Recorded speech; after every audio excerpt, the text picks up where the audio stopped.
One story ৪৭ দ্বিতীয় বংশাবলী ১ থেকে ১০ অধ্যায়। বংশাবলীর বংশতালিকা। বংশাবলীর বিবরণ মোশির পঞ্চম বইয়ে দ্বিতীয় বিবরণের মতো একই ভূমিকা পালন করে।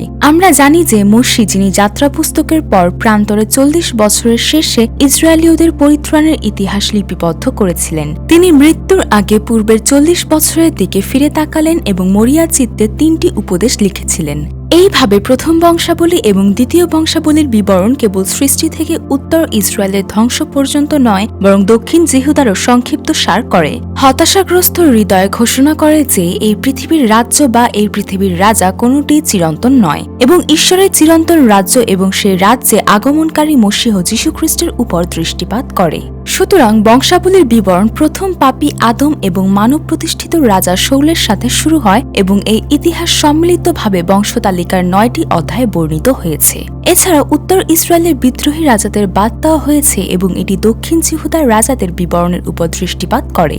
দক্ষিণ জিহুদার রাজারা ঈশ্বরের দৃষ্টিতে আরও সম্পূর্ণ ছিল বলে এটি করা হয়েছে এমন নয়, বরং বংশাবলীর বিবরণ আব্রাহাম, ইসহাক, যাকব এবং জিহুদার পরিবার থেকে যীশুখ্রিস্টের দিকে পরিচালিত করে, যিনি দাউদের রাজবংশে আসবেন। এই কারণে উত্তর ইসরায়েলে ৯টি রাজবংশের উপর ১৯ জন রাজা ছিলেন, যেখানে দক্ষিণ জিহুদার শুধুমাত্র দাউদ রাজবংশে ২০ জন রাজা ছিলেন। তাহলে আসুন আমরা প্রথম বংশাবলীর বংশতালিকাটি দেখি, যা আদম থেকে শুরু করে শৌল পর্যন্ত।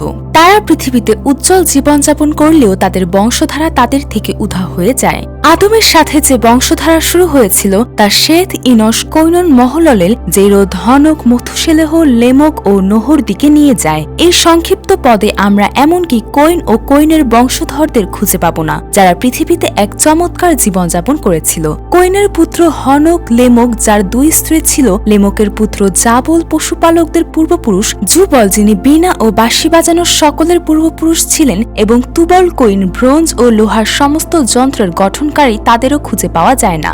এছাড়াও এমন কোন নেফিলিম ছিল না যারা প্রাচীনকালের যোদ্ধা এবং খ্যাতিসম্পন্ন লোক হিসেবে বিশ্বকে আজ্ঞা দিয়েছিল। তারা সকলেই ধ্বংসপ্রাপ্ত বংশধর ছিল এবং নোহের দিনে যে জল প্লাবন হয়েছিল তার কারণে একজন ব্যক্তি ও তার পরিবার ছাড়া সকলেই ধ্বংস হয়ে গিয়েছিল।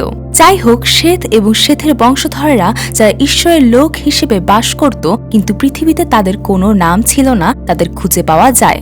আমরা শেথ, ইনস, কৈনন, মহললেল এবং জেরদের জীবন সম্পর্কে খুব বেশি জানি না, যাদের হেবলের পরিবর্তে বীজ হিসেবে দেওয়া হয়েছিল, যিনি যীশুখ্রিস্টের প্রথম শহীদ এবং প্রতিনিধিত্ব হিসেবে মারা গিয়েছিলেন, তবে তাদের নাম এখানে রয়েছে।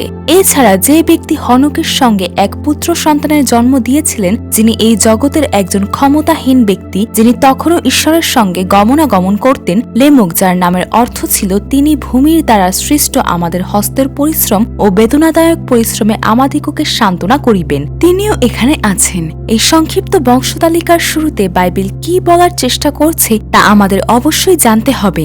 আমরা এই পৃথিবীতে কি ধরনের জীবনযাপন করছি তার চেয়ে বেশি গুরুত্বপূর্ণ হলো আমাদের নাম কি জীবন পুস্তকে আছে, যা পরে লেখা হবে। বাইবেল ঘোষণা করে যে আর অপবিত্র কিছু অথবা ঘৃণ্য কর্মকারী ও মিথ্যাচারী কেহ কখনো তাহাতে প্রবেশ করিতে পারিবে না, কেবল মেষশাবকের জীবন পুস্তকে যাহাদের নাম লিখিত আছে তাহারাই প্রবেশ করিবে। প্রকাশিত বাক্য ২১ অধ্যায় ২৭ পদ। ঈশ্বর অন্বেষণ করেন, মনোযোগ কেন্দ্রীভূত করেন ও পৃথক করেন। শুধুমাত্র নোহের পরিবারের ৮ জন সদস্য নোহের জলপ্লাবন থেকে রক্ষা পেয়েছিল, আর আবার সেই ৮ জন থেকে নোহের ৩ ছেলে শেম, হাম এবং জেফতের বংশধরেরা শুরু হয়। নোহের পূর্বে বংশতালিকা যদি ৩টি পদের মাধ্যমে বর্ণনা করা হয়, তবে এখান থেকে বংশতালিকা বিস্তারিতভাবে অগ্রসর হবে। তাই এটি এমন বংশধরদের মধ্যে বিভক্ত যারা ঈশ্বরের অনুগ্রহ ছাড়াই ধ্বংসের দিকে যায় এবং যাদেরকে ঈশ্বরের অনুগ্রহের মাধ্যমে মনোনীত করা হয়। ঈশ্বর চেষ্টা করে যাবেন। তাই নোহের সাথে আবার যে বংশধারা শুরু হয়েছিল, সংক্ষেপে জেফতের বংশধরদের বিবরণ লিপিবদ্ধ করা হয়েছে এবং হামের বংশধর, আর সেখান থেকে শুরু করে বাইবেলের শেষ পর্যন্ত যে কাহিনী রয়েছে তা শেমের বংশধরদের উপর কেন্দ্রীভূত, যারা যীশুখ্রিস্টের বংশে থাকবে। আদম থেকে শুরু হওয়া বংশধারা যেমন নোহের দিকে গিয়েছিল, তেমনি নোহ থেকে শুরু হওয়া বংশধারা শেমের বংশধর অব্রাহামের দিকে গিয়েছিল। অব্রাহামের সাথে আবার যে বংশধারা শুরু হয়েছিল তা সংক্ষিপ্তভাবে ইসমাইল এবং কটুরার বংশধরদের সম্পর্কে লিপিবদ্ধ করে, অব্রাহামের উত্তরসূরি এবং ইসহাকের বংশধরদের উপর মনোযোগ কেন্দ্রীভূত করে। পরবর্তী বংশতালিকা যা ইসহাকের সাথে আবার শুরু হয়েছিল সংক্ষিপ্তভাবে এশর বংশধরদের এবং ইদোম দেশের রাজাদের বর্ণনা করে এবং ইসরায়েল জাকবের বংশধরদের উপর আলোকপাত করে। আর যে বংশানুক্রমিক বংশধর শিমিয়ন, লেবির বংশধর নপ্তালি, গাদ, আশের, ইসাখর আর সবুলনের বংশধরদের কাহিনী ইফ্রাইমের বংশধরদের বিবরণের বাইরে পশ্চিমে মনুষ্যের অর্ধবংশের বংশধর আর পূর্ব দিকের মনুষ্যের অর্ধবংশের বংশধর এবং জিহুদার বংশধরদের উপর মনোযোগ কেন্দ্রীভূত করে এবং জিহুদার বংশধরদের মধ্যে কালেব সেই বিশ্বাসী ব্যক্তি যিনি বাইবেলে বিশ্বাসের একজন গুপ্তচর হিসেবে আবির্ভূত হয়েছিলেন এবং তার বংশধর দাউদ ও সলোমনের উপর মনোযোগ কেন্দ্রীভূত করে এবং তা যীশুখ্রিস্টের দিকে এগিয়ে যাচ্ছে যিনি দাউদের বংশধর হিসেবে আসবেন।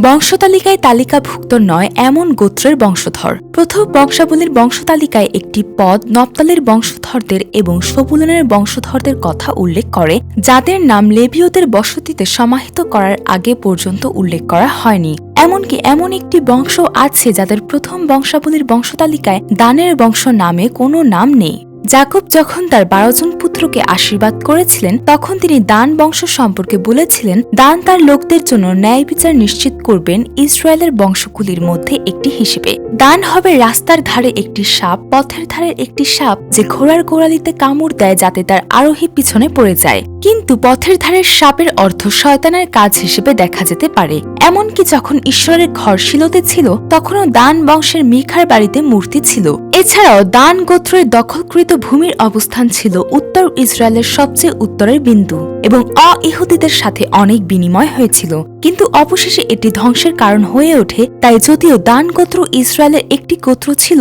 কিন্তু এটি একটি মূর্তিপূজক গোত্রে পরিণত হয়েছিল। তাই উত্তর ইসরায়েলের প্রথম রাজা জারবিয়ামও বেথেলে এবং দানে একটি সোনার বাছুর স্থাপন করেছিলেন। সুতরাং দান গোত্রটি অবস্থান অনুসারে সেই এলাকা ছিল যেখানে মূর্তি পূজা সবচেয়ে বেশি বৈধ ছিল। পরিশেষে সাধারণ প্রেক্ষাপটে দান গোত্রকে অভিশপ্ত করা হয়েছিল এবং বংশাবলীর বংশতালিকায় অন্তর্ভুক্ত করা হয়নি এবং পরে দান গোত্রকে প্রকাশিত বাক্য বইয়ে শিলমোহর করা 1,44,000 জন থেকেও বাদ দেওয়া হয়েছিল। সুতরাং যেমনটি আমরা আগে দেখেছি উত্তর বিন্দুতে দানের অবস্থান এবং লেবীয়দের বরখাস্ত করা এবং কেবল লেবীয়রাই নয় বরং সমস্ত উপজাতির লোকেরা যারা দৃঢ়ভাবে ইসরায়েলের ঈশ্বর প্রভুর সন্ধান করার জন্য তাদের হৃদয় প্রস্তুত করেছিল তারা জিহুদায় নেমে এসেছিল যেখানে জেরুসালেমের মন্দির অবস্থিত ছিল। এটি দেখায় যে বিশ্বাসের জীবনে ঈশ্বরের মন্দির কেন্দ্রিক, বাইবেল কেন্দ্রিক এবং ভৌগোলিক পরিবেশ খুবই গুরুত্বপূর্ণ। লেবীয়দের ভূমিকা। বংশাবলী অনুসারে লেবী বংশ এবং জিহুদা বংশের মধ্যে উচ্চ অনুপাত রয়েছে।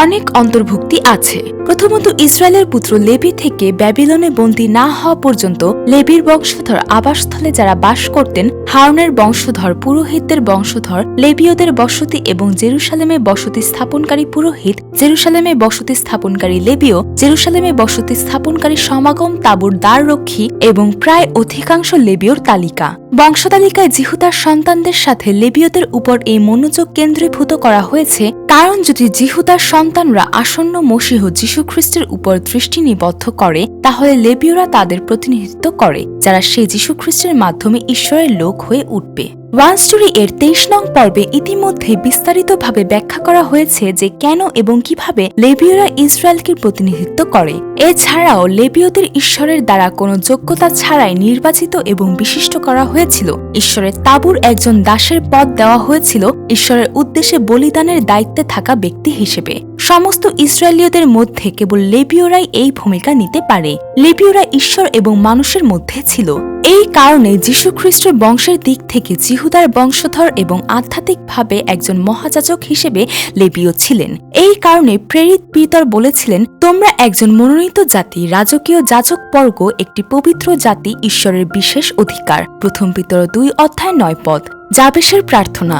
বংশানুক্রমিক বিবরণে জিহুদার বংশধরদের মধ্যে হঠাৎ করে জাবেশের প্রার্থনা এবং ঈশ্বরের উত্তর পাওয়া যায়। হায়, তুমি যদি আমাকে আশীর্বাদ করো এবং আমার এলাকাকে প্রশস্ত করো, তোমার হাত আমার সাথে থাকুক এবং আমাকে ক্ষতি থেকে রক্ষা করো যাতে আমি যন্ত্রণা থেকে মুক্ত হতে পারি। আর ঈশ্বর তার অনুরোধ মঞ্জুর করেছিলেন। প্রথম বংশাবলী 4:10। আমরা যদি অধ্যায় এবং বই থেকে দূরে থাকি তাহলে আমরা ভুল বুঝতে পারি। যদি আমরা একটি পথ নেই এবং বাইবেলকে আমরা যেভাবে চাই সেভাবে ব্যাখ্যা করি এবং যদি আমরা পুরো পুরাতন নিয়ম এবং নতুন নিয়ম না পড়ি এবং না শিখি, তাহলে তা এই একটি পথকে প্রতিনিধিত্ব করে এবং সম্পূর্ণ অর্থকে প্রকাশ করে না।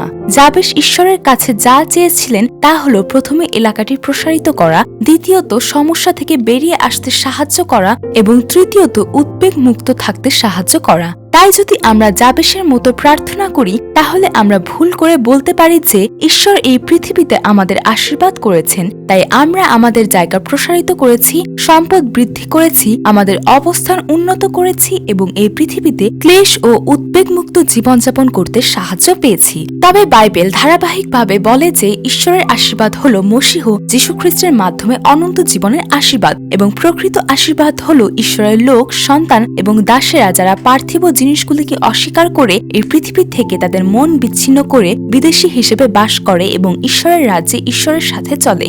অতএব আমরা এই লেখাটিকে পুনরায় ব্যাখ্যা করি, যেখানে যাবেশ নামে একজন ব্যক্তি, যিনি এই পৃথিবীতে প্রকৃত আশা খুঁজে পাননি, ঈশ্বরের কাছে প্রার্থনা করেছিলেন এবং এই পৃথিবীতে নয় বরং একটি অনন্ত স্থানে এলাকা প্রসারিত করেছিলেন এবং ঈশ্বরের নির্দেশনায় দ্রুত এই পৃথিবীর ক্লেশ থেকে মুক্তি পেয়েছিলেন এবং এই পৃথিবীতে যে উদ্বেগগুলি থেকে পালানো যায় না তা থেকে মুক্তি চান। এই কারণেই যখন ঈশ্বর তাকে তার সময় তার রাজ্যে নিয়ে যান, তখন আমরা বলি ঈশ্বর তার অনুরোধ গ্রহণ করেন। বাইবেল জুড়ে ঈশ্বরের আশীর্বাদ হল অনন্ত জীবন এবং এই পৃথিবীতে ঈশ্বরের সাথে থাকার জন্য ঈশ্বরের একটি অনন্ত রাজ্যের আশাকে অনুমতি দেন। অতএব পুরাতন নিয়মের বিশ্বাসী লোকদের বলা হয়েছে যে, কিন্তু এখন তাহারা আরো উত্তম দেশের অর্থাৎ স্বর্গীয় দেশের আকাঙ্ক্ষা করিতেছেন। এই জন্য ঈশ্বর তাহাদের ঈশ্বর বলিয়া আখ্যাত হইতে তাহাদের বিষয়ে লজ্জিত নহেন, কারণ তিনি তাহাদের নিমিত্ত এক নগর প্রস্তুত করিয়াছেন। ইব্রিয় 11:16 পদ। এবং প্রেরিত পৌল আরও বলেছিলেন, আমি চলে যেতে এবং খ্রিস্টের সাথে থাকতে চাই,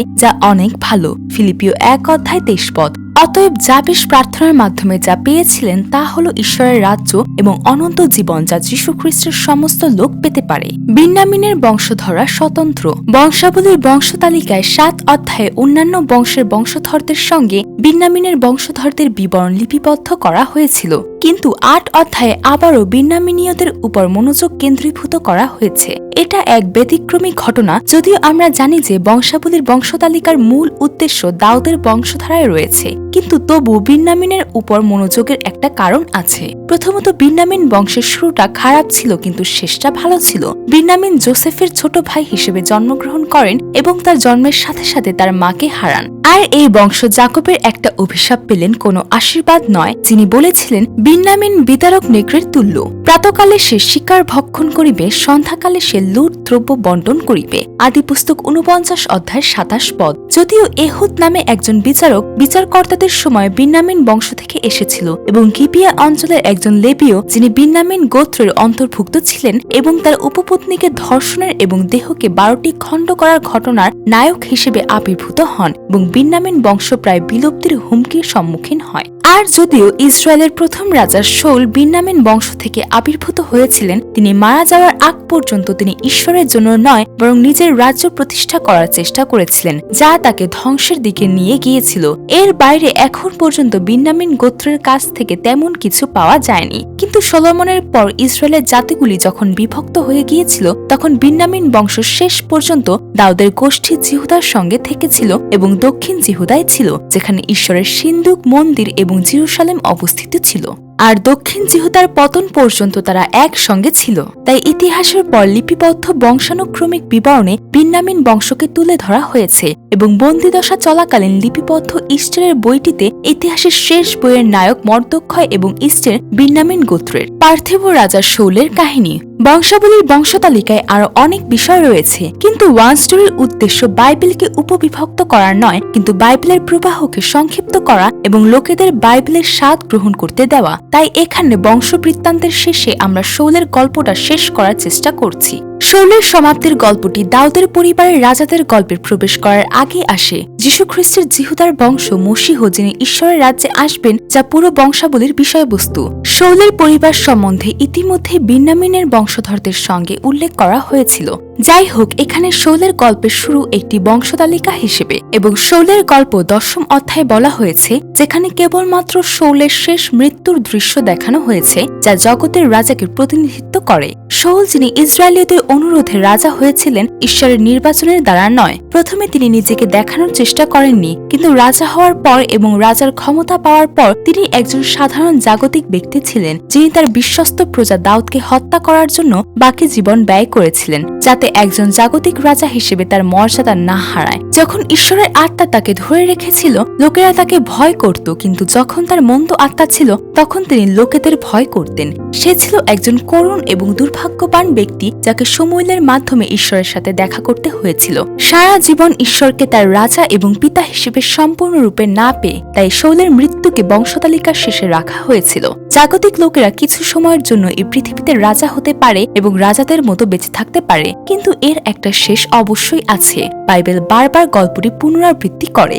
অতএব আমাদের জানা উচিত যে শেষ আছে। শাউলের শেষ মৃত্যু ছিল দুঃখজনক। শাউলের জীবনে জাতির শত্রু পলেষ্টীয়রা আক্রমণ করেছিল, কিন্তু শমূয়েল যার উপর তিনি নির্ভর করেছিলেন মারা গিয়েছিলেন। এবং যদিও তিনি ঈশ্বরকে জিজ্ঞাসা করেছিলেন, ঈশ্বর স্বপ্ন, উরিম বা ভাববাদীদের মাধ্যমে তাকে উত্তর দেননি। তাই তিনি একজন ভূত দর্শককে ডেকেছিলেন, যদিও তাদের তিনি আগে তাড়িয়ে দিয়েছিলেন এবং ভেবেছিলেন যে তিনি শমূয়েলের আত্মাকে ডেকেছিলেন। কিন্তু আত্মা শাউলকে সাহস এবং শক্তি দেয়নি, বরং মৃত্যুদণ্ড দিয়েছিলেন। বলেছিল, আগামীকাল তুমি এবং তোমার পুত্ররা আমার সাথে থাকবে। অবশেষে শাউল তার দুঃখী হৃদয়কে পলিষ্টীয়দের সাথে যুদ্ধে নিয়ে যান, যুদ্ধে হেরে যান এবং তার 3 পুত্রের সাথে যুদ্ধক্ষেত্রে মারা যান। কিন্তু যখন শাউল মারা যাচ্ছিলেন তখনও তিনি এই কথাগুলো শুনতে চাননি। তকছেদহীনদের দ্বারা মৃত্যু। তিনি তার অস্ত্র বহনকারীকে আহত অবস্থায় তার জীবন শেষ করতে বলেছিলেন। শাউল মৃত্যুর আগ পর্যন্ত এই দুনিয়ার একজন সাধারণ মানুষই ছিলেন। তাই বাইবেল বলে, যে ব্যক্তি তার নিঃশ্বাস ত্যাগ করেছিলেন তিনি ছিলেন পৃথিবীর একজন ব্যক্তি।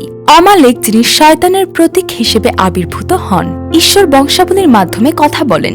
এখন পুরাতন নিয়মে ইসরায়েলের ইতিহাসের কাহিনী শেষ। প্রথম বংশাবলী 11 থেকে শুরু হওয়া দাউদের কাহিনী, সলোমনের কাহিনী, সলোমনের পরবর্তী দক্ষিণ জিহুদার রাজাদের কাহিনী, প্রথম রাজাবলী এবং দ্বিতীয় রাজাবলীতে একে অপরের পরিপূরক। ঈশ্বর বাইবেলের এক লাইনের মাধ্যমে বলতে পারেন যে এই পৃথিবীতে ঈশ্বরের কোনো রাজ্য নেই, কেবল নমুনা হিসেবে নির্বাচিত ইসরায়েল দেশ, এবং তাদের সমগ্র ইতিহাসের মাধ্যমে এটি স্পষ্টভাবে ব্যাখ্যা করা হয়েছে এবং পুনরাবৃত্তি করা হয়েছে যে এই পৃথিবীর রাজ্য কখনো প্রতিষ্ঠিত হতে পারে না।